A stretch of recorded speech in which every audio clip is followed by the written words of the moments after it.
Auzubillahiminash-shaytanir-rajim. Bismillahir-rahmanir-rahim. Welcome dear students to online classes powered by Spirit Group of Colleges Mianwali.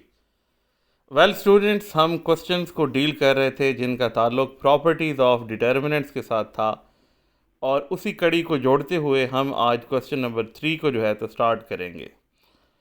तो question number 3 हमें कहता है कि use properties of determinants to show that. वही properties of determinant show करके हमें जो मुताल्लिका चीज़ें वो हमसे डिमांड कर रहा है वो बना के दिखानी है। जैसे कि ये पहला डिटर्मिनेंट जो है ये इस डिटर्मिनेंट के इक्वलेंट शो करने हैं। चलिए स्टार्ट करते हैं। स्टार्ट करने से पहले अगर आप देखें कि ये जो डिटर्मिनेंट दूसरा मैंने राइट हैंड साइड वाला बनाना है, इसमें 25 बाहर आया पड़ा है और अंदर एक डिटर्मिनेंट बना पड़ा है, और इसी में से ये काम हुआ है। तो ये साफ जाहिर कर रहा है कि किसी रो या किसी कॉलम में से कुछ न कुछ कॉमन हुआ है और वो बाहर आया है, जिसकी वजह से 25 बना है। तो अब हमने इसी चीज़ को देखना है कि क्या ऐसी चीज़ है जो इस डिटर्मिनेंट की किसी रो या किसी कॉलम में से कॉमन आकर बाहर जिसने 25 बनाया है। तो चलिए ज़रा अगर हम ऑब्ज़र्व करें तो इसके कॉलम 2 में बिल्कुल सामने सामने हमें नज़र आ रहा है कि सारे के सारे मल्टीपल्स ऑफ 5 पड़े हुए हैं। 5 खुद मल्टीपल ऑफ 5 है, 25 भी मल्टीपल ऑफ 5 है, और अगला 25 भी ज़ाहिरी सी बात है मल्टीपल ऑफ 5 है। तो हम क्या करते हैं, 5 कॉमन कर लेते हैं कॉलम 2 से। हमने 5 कॉमन किया, पीछे क्या बचा, 5 1 ज़ार 5, 5 5 ज़ार 25, 5 5 ज़ार 25। लेकिन अभी भी हमारी डिमांड पूरी नहीं हुई, क्योंकि डिमांड के मुताबिक हमें बाहर 25 चाहिए। तो फिर देखते हैं किसी और रो या कॉलम में कुछ कॉमन आ रहा है। तो अगर आप रो 2 को मुलाहिज़ा करें तो ये भी सारे के सारे मल्टीपल्स ऑफ 5 पड़े हुए हैं। तो इनमें से भी हमने 5 कॉमन कर लिया। तो पहले एक 5 पड़ा था, 5 यहाँ से कॉमन आया, तो बाहर क्या हो गया, 25। और अंदर अगर आप डिटरमिनेंट देखें, 5 1 ज़ार 5, 5 1 ज़ार 5 एंड 5 2 ज़ार 10। तो जो रिमेनिंग मल्टीपल्स हैं वो पीछे रह गए। अब अगर हम मुलाहिज़ा करें तो ये वही चीज़ बन चुकी है जो कि हमारी राइट हैंड साइड है। बेसिकली यहाँ पे वही प्रॉपर्टी ऑफ डिटर्मिनेंट यूज़ हुई है कि आप डिटर्मिनेंट की किसी रो से या किसी कॉलम से अगर कोई नॉन ज़ीरो नंबर कॉमन आ रहा है तो वो ले सकते हैं। Moving forward into the next question. हमारा नेक्स्ट क्वेश्चन है कि जनाबे वाला हमने शो करना है कि ये जो डिटर्मिनेंट है a plus X A plus X A और ए प्लस एक्स, ये इसके इक्वलेंट है। अब ये ज़रा गौर करना है कि पिछले सवाल में हमने डिटर्मिनेंट से डिटर्मिनेंट बनाना था, लेकिन इस सवाल में हमने डिटर्मिनेंट से सिंपल एक जो है तो पॉलिनोमियल बनाना है। चलें जी स्टार्ट करते हैं। जो हमने राइट हैंड साइड बनानी है उसमें एक फैक्टर आ रहा है 3a प्लस एक्स, और वो 3a प्लस एक्स बिल्कुल सामने नज़र आ रहा है कि कॉलम 1 का ये entry a plus x, column 2 की ये एंट्री a और कॉलम 3 की ये एंट्री a, अगर इनको ऐड कर दिया जाए तो यहाँ पर 3a प्लस एक्स बन जाएगा। सिमिलरली रो 2 के अंदर भी कॉलम 1 की ये एंट्री a, कॉलम 2 की एंट्री a प्लस एक्स और कॉलम 3 की एंट्री a, अगर इनको भी ऐड कर दिया जाए तो 3a प्लस एक्स बन जाएगा। और सिमिलरली रो 3 में भी यही बिहेवियर हम देख पा रहे हैं। तो पहला काम हमने यही किया कि कॉलम 1 में कॉलम 2 और कॉलम 3 का मजमूआ ऐड कर दिया। 3 a's हैं हर कॉलम में और 1 x है, तो वो टोटल क्या बन गए, 3a प्लस एक्स।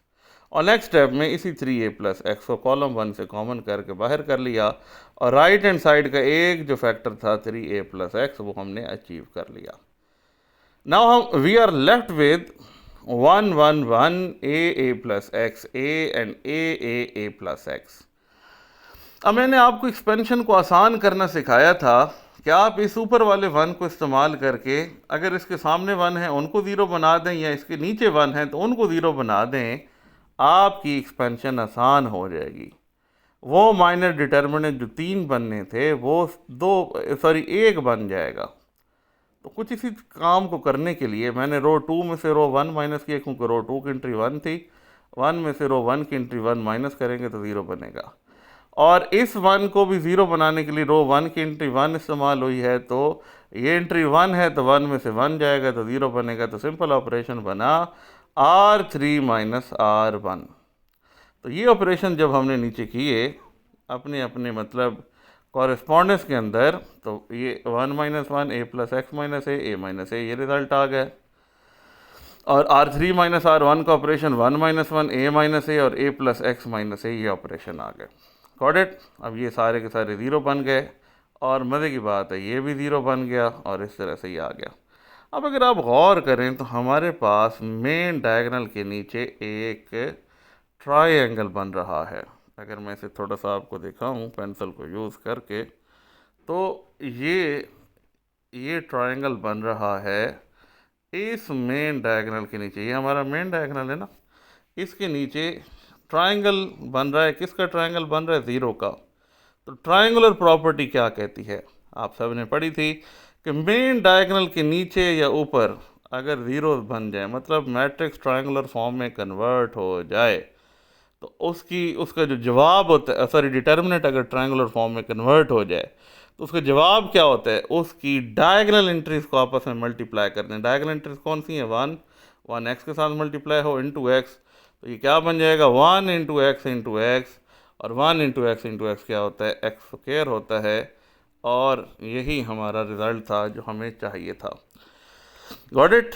तो हमने प्रूव कर दिया कि ये आ गया x square into 3a plus x. Use हमने क्या की है? Triangular property. I hope so कि आपको याद होगी। ये लास्ट प्रॉपर्टी थी जो कि हमने डिटर्मिनेंट्स में पढ़ी थी। अगर आपने अभी तक प्रॉपर्टीज़ ऑफ डिटर्मिनेंट्स नहीं पढ़े तो इसी चैनल के ऊपर गालिबन लेक्चर नंबर 5 से पहले जो है प्रॉपर्टीज़ ऑफ डिटर्मिनेंट हैं, तो वो आप लोगों ने ज़रूर पढ़ लेनी है। Moving forward into next question, question number 3। यहाँ पे वंस अगेन हमें एक डिटर्मिनेंट को दूसरे डिटर्मिनेंट के इक्वलेंट शो करना है। तो ये हमारे पास आप देखें ये डिटर्मिनेंट है और इसे ये बनाना है। बिहेवियर चेक करें कि यहाँ पे हमें 1 ही चाहिए, एक्स भी चाहिए और एक्स स्क्वायर भी चाहिए और वाई भी चाहिए और वाई स्क्वायर। एक अजीब सी खिचड़ी बनी हुई है लेकिन बहुत आसान सी बात है। करना ये है भाई कि आप लोगों ने रो 1 को x से मल्टीप्लाई करना है, रो 2 को y से मल्टीप्लाई करना है, और रो 3 को आप लोगों ने z से मल्टीप्लाई कर देना है। Got it. क्योंकि डिग्री x की ना x2 तब ही होगी जब वो x से मल्टीप्लाई होगा, y की डिग्री y2 तब ही होगी जब वो y से मल्टीप्लाई होगा, और z की डिग्री z2 तब ही होगी जब वो z से मल्टीप्लाई होगा। इसलिए ये ऑपरेशन हमने की, R1 को x से, R2 को y से और R3 को z से मल्टीप्लाई कर दिया। ऐसा करने से क्या होगा? कुछ इस तरह के रिजल्ट आ गए। ठीक है, x square x Y z, y square x Y z और z square x Y z. अब चूंकि इनको मल्टीप्लाई किया, बाहर डिवाइड भी करना पड़ा, तो वो हमने यहाँ पे लिख दिया। कॉलम 3 में से एक्स वाई जेड क्या आ रहा है? कॉमन आ रहा है, उसे हमने बाहर कर दिया और ये आपस में कैंसिल हो गया। We are left with X Y Z. Column wise देखिएगा, X square Y square Z square 1 1 1। अब अगर आप मुलाहिजा करें, जो राइट हैंड साइड आपने बनानी है वो एंट्रीज आ चुकी हैं। अब राइट हैंड साइड में आपको एक्स वाई जेड चाहिए, यहाँ पे कॉलम में एक्स वाई जेड मौजूद है। फिर आपको एक कॉलम में x square Y square Z square चाहिए, वो भी यहाँ पर मौजूद है। फिर एक कॉलम में 1 1 1 चाहिए, वो भी यहाँ पर मौजूद है। लेकिन मसला ये है, तरतीब का फ़र्क है। वहाँ पे 1 1 1 का पहला कॉलम है, यहाँ पे तीसरा है। वहाँ पे एक्स वाई जेड का दूसरा कॉलम है, यहाँ पे पहला है। और वहाँ पर x square Y square Z square का तीसरा कॉलम है, यहाँ पे तो कॉलम की जगह सही नहीं है। जो हमें चाहिए चेंज कर दें, कोई मसला नहीं है। सबसे पहले C1 2 किया, कॉलम 1 को कॉलम 2 बनाया और कॉलम 2 को यहाँ पे लिखना है आप लोगों ने कॉलम 1 3। अगर आप ऑपरेशन देखें ना, 1 3 चेंज हुए हैं। X Y z third position पे गया और 1 1 1 फर्स्ट पोजीशन पे। तो मैं इसको थोड़ा सा एडिट कर देता हूँ। ये ऑपरेशन हम क्या लिखेंगे? कॉलम 1 3। ठीक हो गया जी। इसे क्या लिखेंगे? कॉलम 1 3। थोड़ा सा बड़ा हो गया, इसको थोड़ा सा छोटा 1 3। ठीक है, इस 2 को आपने ख़त्म कर देना, इस 2 को, ये जो 2 पड़ा हुआ है। ठीक है, तो ये C1 3 का ऑपरेशन हुआ। C1 3 का मतलब क्या है? कॉलम 1 जो है वो कॉलम 3 बन गया और कॉलम 3 जो है वो कॉलम 1 बन गया। और प्रॉपर्टीज ऑफ डिटर्मिनेंट कहती हैं कि ऐसा करने के लिए बाहर हमें क्या लगाना पड़ेगा, माइनस। जब भी दो रोज या दो कॉलम्स आपस में इंटरचेंज होंगे बाहर माइनस लगाना पड़ेगा। अभी भी जो हमें रिक्वायर्ड जगह चाहिए वो अचीव नहीं हुई, क्योंकि चलो 1 1 1 तो जो चाहिए था वो अपनी जगह पर आ गया, लेकिन what about these two column. दूसरे नंबर पे एक्स वाई जेड चाहिए था, यहाँ पे एक्स वाई जेड तीसरे नंबर पर है और ये दूसरे नंबर पे है। तो वंस अगेन कॉलम 2 3 कर लें। 2 3 से मुराद है दूसरे को तीसरा बना दें और तीसरे को दूसरा बना दें। एक और माइनस बाहर लगाना पड़ेगा और वो चीज़ अचीव हो जाएगी जो ऑर्डर हमें अपनी राइट हैंड साइड पे चाहिए। अब पहले से एक माइनस लगा था, दूसरी इंटरचेंजिंग के बाद एक और माइनस लग गया, माइनस इंटू माइनस प्लस हो गया और वो रिक्वायर्ड डिटर्मिनेंट आपके पास आ गया जो आपको चाहिए था। आई होप सो कि आपको ये बड़ी अच्छे तरीके से समझ आया होगा। एक और ट्रायंगुलर प्रॉपर्टी का क्वेश्चन आपके सामने है जी। इस क्वेश्चन में हमें कहता है कि आप शो करें कि this determinant 1x x square 1y y square 1z z square वो इक्वलेंट है x minus y y minus z z minus x के। चलें जी, देखो मुझे x माइनस वाई चाहिए और y माइनस जेड चाहिए, z माइनस एक्स चाहिए। ये मुझे तीन फैक्टर चाहिए। इन तीन फैक्टर को मैं ट्रायंगुलर प्रॉपर्टी से अचीव करूँगा और ट्रायंगुलर प्रॉपर्टी के लिए मुझे मेन डायगोनल के नीचे वाली एंट्रीज क्या बनानी है, ज़ीरो बनानी है। अब देखते हैं कि मैं मेन डायगोनल के नीचे ज़ीरो कैसे बनाता हूँ, और कीजिएगा। अच्छा जी, सिंपल है, बहुत आसान है, आप और से देखेंगे तो आपको समझ आ जाएगा। सबसे पहले तो मैंने इस वन का इस्तेमाल, ये जो ऊपर वन पड़ा है इसको इस्तेमाल करके इसके नीचे वाली एंट्रीज को ज़ीरो करना है। तो ऑपरेशन मैंने लिख दिए कि R2 माइनस R1 और R3 माइनस R1। अब तक आप इससे आशना हो गए होंगे क्योंकि 3 4 सवाल ऊपर गुजर चुके हैं। तो ये ज़ीरो हो गया। ये कॉरेस्पॉन्डेंस में चूँकि करते हैं तो y माइनस एक्स होगा और यहाँ से y square minus x square हो गया। इस तरीके से 1 minus 1 zero, z minus x correspondence में और z square minus x square correspondence में। अच्छा जी, ऐसा करने के बाद हमारे पास कुछ ये रिज़ल्ट आ गया। ठीक है जी, ये नेक्स्ट डिटर्मिनेंट। अब मैंने क्या किया, यहाँ पे ये y माइनस एक्स था ना, ये तो फार्मूला बन रहा है a square minus b square वाला। इसको हम लिख सकते हैं ना a plus b into a minus b. Y square minus x square को लिखा जा सकता है y plus x into y minus x. And similarly z square minus x square को लिखा जा सकता है z plus x into z minus x. ये क्यों किया, ताकि ऐसा करने से रो 2 से हम y माइनस एक्स कॉमन ले सकते हैं और रो 3 से जो है तो z माइनस एक्स कॉमन ले सकते हैं। आप कहेंगे सर रो 2 में तो y माइनस एक्स सिर्फ यहाँ और यहाँ पड़ा, इधर तो ज़ीरो है, तो इसको zero into y minus x लिखा जा सकता है ना, और इसको zero into z minus x लिखा जा सकता है ना, कि zero into something is equal to zero. मतलब रिजल्ट तो वही रहेगा, लेकिन हम इस तरह लिख के कॉमन तो ले सकते हैं ना। तो इसी तरीके से हमने क्या किया, y माइनस एक्स R2 से कॉमन ले लिया और z माइनस एक्स R3 से कॉमन ले लिया। तो नेक्स्ट स्टेप हमारे पास ये कुछ बन गया, y minus x into z minus x, यहाँ से 1 एरो वाइज देखें 1 एक्स एक्स स्क्वायर, ये zero, y minus x common आया था तो 1 बच गया और y माइनस एक्स बाहर निकला तो अंदर y प्लस एक्स बच गया। यहाँ पे ज़ीरो पहले से था, zero, z minus x common 1 और एक z माइनस एक्स निकल गया, पीछे क्या बचा z प्लस एक्स। अब मैंने ट्रायंगुलर प्रॉपर्टी यूज़ करनी है और मेन डायगोनल ये जो है 1 1 z प्लस एक्स, इसके नीचे ज़ीरो करना है। अब इसके नीचे ये भी ज़ीरो हो गया, ये भी ज़ीरो हो गया, लेकिन ये 1 मौजूद है। तो सिंपल है, इस 1 का इस्तेमाल करें, ये जो रो 2 में पड़ा हुआ है, और इसके ज़रिए इसके नीचे वाले 1 को क्या कर दें, ज़ीरो कर दें। और ऑपरेशन क्या लगेगा, सिंपली R3 माइनस R1, क्योंकि R1 में से 1 माइनस होगा तो ज़ीरो आएगा, तो ये R3 की एंट्री है 1 और ये R2 की एंट्री है, R3 माइनस R2 आप लोग कर दें। ऐसा कर लेने के बाद ये हमारे पास ऑपरेशन हुआ जी। एक कॉरेस्पॉन्डेंस में 0 माइनस 0 1 माइनस 1 और z plus x minus y minus x. ठीक है जी, यहाँ से ये प्लस एक्स और माइनस एक्स कैंसिल हो गए और ये z माइनस वाई आ गया। 0 माइनस 0 0 होता है, 1 माइनस 1 भी 0 होता है और यहाँ से z माइनस वाई आ गया। अब अगर आप देखें तो मेन डायगोनल के नीचे सारी एंट्रीज क्या हो चुकी हैं, ज़ीरो हो चुकी हैं। ठीक है जी, पेंसिल से मैं आपको दिखा देता हूँ एडिट करने के बाद जी। ये आप गौर करें, ये आपके पास क्या है, मेन डायगोनल है। ठीक है जी, आप ही जाओ यार। अच्छा, इसको मैं सॉरी थोड़ा सा मैं इसको ना एक ऊपर ले जाता हूँ ऐसे। ठीक है जी, अब ये मेन डायगोनल है ना आपके पास, एडिट में कर दूँ थोड़ा सा जी। ये हमारे पास है मेन डायगोनल, ये ये ये मेन डायगोनल है। ठीक है जी, इसके नीचे वाली सारी की सारी एंट्रीज ये क्या हैं, ये ज़ीरो है। तो ट्रायंगल इनका बन गया।